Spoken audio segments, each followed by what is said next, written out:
بسم الله الرحمن الرحیم. په دې درس کې د دایرې د وتر خواصو په اړه باندې خبرې کوو. قاضیه دلته داسې وایي په هره دایره کې په وتر عمود قطر وتر او د هغې مقابل قوس نیمایي کوي. دلته تاسو وګورئ په دې دایره کې دا د او دایره ده، د مرکز ده، دا یو وتر ده که مخکې مې مونږ ویلي دا یو وتر ده. دغه وتر باندې که چیرته یو قطر عمود رسم سي یا عمود وي، نو قاضیه داسې وایي چې دغه وتر څه ده دا نیمایي کوي او هم دغه قوس چې د وتر نیمایي کړی ده یعنې بیل کړی ده دغه قوس هم نیمایي کوي. دلته د دې په خاطر باندې د دې قضیې د حل لپاره مونږ څنګه کوو، مونږ دې هغه ته وګورو چې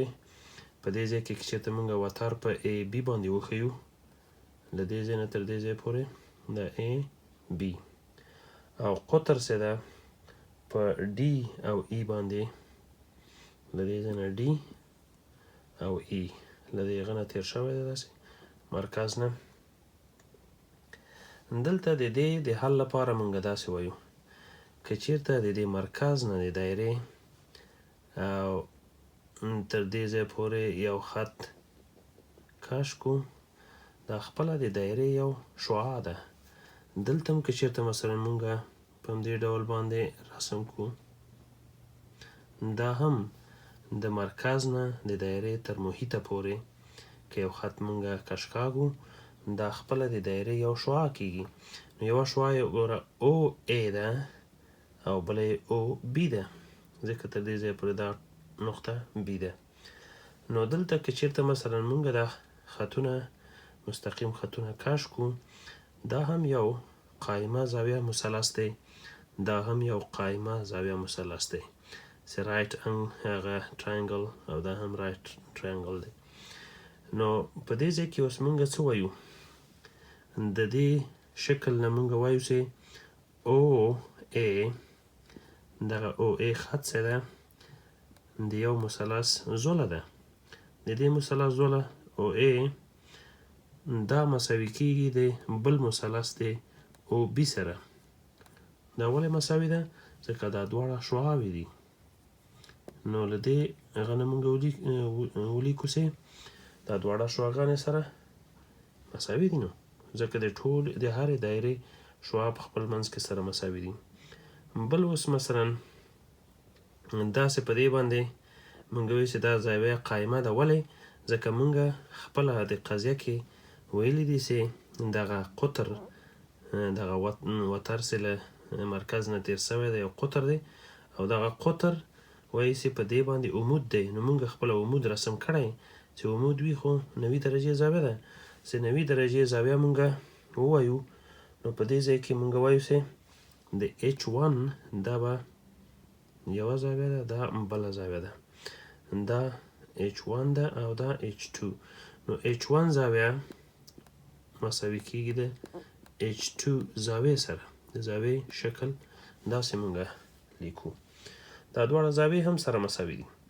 بل مونږ چې لرو دلته ورته ګوره له دې ځای نه تر دې ځای پورې مونږ دې ته په دې ځای کې که مونږ دغه ځای په H وښیو، نو او H د یو دا د دې مثلث د یوه زوله ده او همدارنګه د دې هم زوله ده. او H مساوي کیږي د او H خط سره. ولې؟ ځکه دا مشترکه زوله یا مشترک سیم ساید ده د دې مثلث او هم د دې مثلث. له پخوا نه مونږ ویلي دي چې که چېرته دوه مثلثونه قایمه زاویه مثلثونه مونږ ولرو او دوه زولې یو له بله سره مساوي وي، نو درېیمه زوله یې هم مساوي ده. نو له دغه نه مونږ داسې لیکلی سو چې AH مساوي کیږي د HB سره، ځکه دا له دې سره مساوي سوه دا خپله مشترکه ده نو که چیرته دا مثلث مونږ په دې بل خوا باندې واچو نو دا عضله له دې سره برابریږي نو له دې سره که دا برابره سي نو دا په خپله وتر و ای بي وتر اصلا سه دا یې نیمایي وي نو مطلب دا خوا او دا خوا دواړه سره مساوي وي مطلب داسې د عمودي قطر وتر نیمایي کړی دی نو ځکه مونږه دې نتیجې ته ورسېدو نو له دې وروسته په اسانه سره ویلی سو سي دا مونږ په ثبوت ورسوله چې قطر د دایرې وتر باندې که چیرته عمود رسم سي هغه وتر نیمایي کوي همدارنګه دغه قوس هم نیمایي کوي ځکه دا قوس نیمایي کوي دا مرکزي زاویه ده یوه زاویه دا د دې په مقابل کې پرته ده او دا هم په خپله د دې بل مثلث یوه مرکزي زاویه ده نو دا زاویه له دې سره برابره ده دا له دې سره برابره ده دا په خپل منځو کې سره برابر دي نو دا زاویه چې له دې سره برابره سي د دې مقابل ته چې کوم قوس پروت ده ځکه دا زاویه مساوي کیږي د دې قوس له اندازې سره دا زاویه مساوي کیږي د دې قوس سره دا زاویې دواړه سره مساوي دي نو دا قوس هم د دې قوس سره مساوي دی نو له دې نه ویلی سو چې ای ای قوس مساوي کیږي د ای بي د قوس سره ځکه چې دا د مساوي زاویو په مخه د مرکزي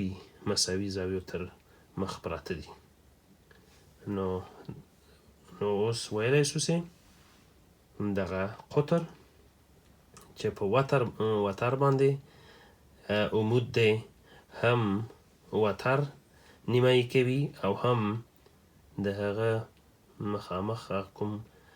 قوس پروت دی د وتر دغه قوس هم نیمایي کوي نو دې نتیجې ته مونږ ورسېدو دلته یو مثال راکړل سوی دی داسې چې یوه دایره ده دایره په سی باندې ښودل کیږي ځکه سرکل ده چې هغه مرکز او ده او شپږ ویسې داسې لیکلي چې یعنې